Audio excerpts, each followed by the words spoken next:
In the beginning, rivers, seas, and fog were united, and signed a single body, but they were led by one god each, the mother goddess Tiamat, the father god Apsu, and his vizier Mumma.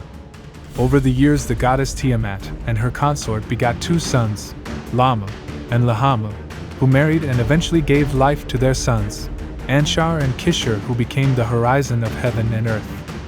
Ashar and Kishar became consorts, and from their union was born the god of heaven, Anu.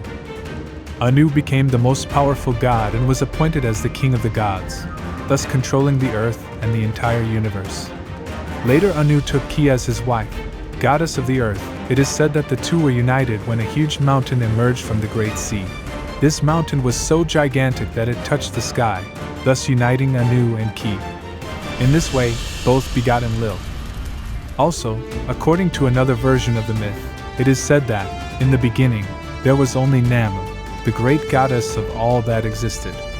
And over time, the goddess Namu engendered and gave birth to two powerful gods, Anu, god of paradise, and Ki, goddess of the earth. Both were united and considered a single being, and for thousands of years the gods lived united. No power in the universe could separate them, because since their birth the goddess Namu had given them to the world as one, and since then heaven and earth remained united.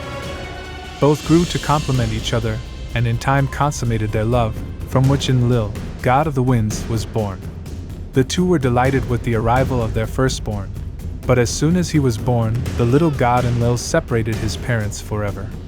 Enlil took his father Anu and carried him upwards, separating him from his beloved Ki. Then he took his mother Ki and carried her downwards, so far away from Anu that they could no longer even touch each other, and so in the universe heaven and earth were separated. After the birth of his firstborn Anu godfather, he began an affair with the goddess Namu, with whom he had his second son, Enki, the wise god. And in time Enki became an important companion for his half-brother Enlil, with whom he formed the great triad of great gods, together with his father Anu. Anu, as the king of the gods, had gathered his sons to decorate themselves as the most powerful gods of the universe, who would control it and reign forever.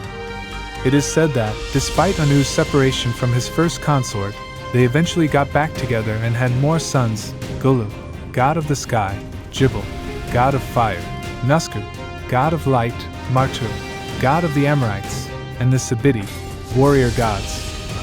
It is narrated that Anu and Ki had 7 sons, who became the 7 warriors of Mesopotamia because Anu in his birth gave them deadly, fearsome, and warlike destinies to each, which would mark their destiny and their role in battle. So, after their birth, Anu gave the 7 Sebiti to the great god Era, who was the god of war, and told the warrior that he was giving his sons as a mortal weapon that would accompany him in his journeys and battles. Era, grateful to the god, took the children and considered them of dual nature, as weapons and as warrior gods. As the years passed, Anu's kingdom was constantly growing, and the primordial gods demanded power, peace, and to be treated as what they were, as great gods. Creation became increasingly difficult to maintain, and the gods were tired of getting their hands dirty with heavy tasks. They were tired of searching and building their things, so they demanded from Anu, king of the gods, a solution that would fulfill their needs as gods. So Anu, together with his wife Ki, decided to give life to beings of lesser relevance in the Sumerian Pantheon, beings that could serve the gods and at the same time maintain the creation. So both gods begot the Igwigi, the lesser gods. The decision of the god of the sky, Anu, was well received by the other gods, who approved the exploitation of the Igwigi for their benefit, because only in this way they would no longer have to solve the problems on earth, and would be waiting for their servants for their whims. In this way, the lesser gods became the servants of the gods and were given to the earth, so that from there they would work the earth for all eternity. In the beginning, the Igwigi were amazed at their position and joyfully began to work hard for the whole kingdom of Anu and their survival. Similarly, Anu continued to have several love affairs, which highlights the infidelities with Uras, goddess of the underworld, with whom he had Ninansina and later would have begotten Ninjakuga with Namu. Anu had built a beautiful temple, the Ina, a powerful sanctuary that was destined for him. However, over the years and with the birth of new gods, this sacred temple was taken from him by the goddess Inanna, the goddess of love and beauty. For she, in search of power and prestige, sought the most privileged, great, and powerful temple, to declare it her property, and so she invaded it, making it her own.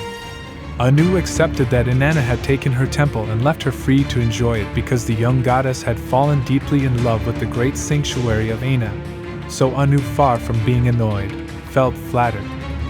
There is a very famous myth about the great Sumerian god Anu, where it is said that after the creation of men, mankind lacked and did not know too many things that usually the gods enjoyed in heaven.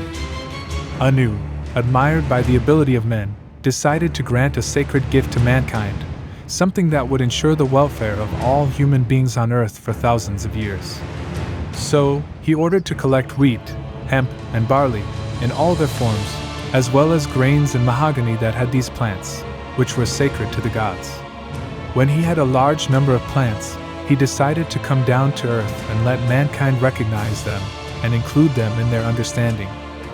Anu had ordered his servants to dispose on earth the gift he had delivered, with the happiness that soon humans would know the delicacies enjoyed by the gods. However, the grains never reached human hands, because the firstborn of the god Enlil interrupted the delivery as soon as he saw that his father ascended to heaven.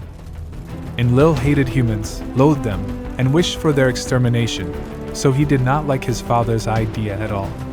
He did not agree that mere mortal humans should enjoy the sacred foods of heaven, so he took the piles of plants that his father collected and took them to a place far away among the mountains. Being in the largest and most hidden mountain on earth, Enlil made a huge cave to hide there the offering and closed it with a huge door. Thus, the wheat, barley, and hemp were buried deep in the great mountain, where no one had access to it, and where he knew that humans would never discover it. However, after a few days, the gods thought that Enlil's cruelty was too much for humans, and above all they believed that the foods of heaven were of utmost importance on earth, for they were said to have great healing properties, which would help humans to be stronger, hardier, and healthier. Thus, Ninaza, the god of the underworld, together with the goddess Ninmah, decided to intervene in the matter, so that the food would reach humans. They traveled to the place where Enlil had hidden the grain, destroyed the door, and took out everything inside. They descended again and fulfilled the wish of the god Anu, and gave the gift to the men so that they would know it, and these amazed and grateful took the gift of the gods and kept it forever on earth.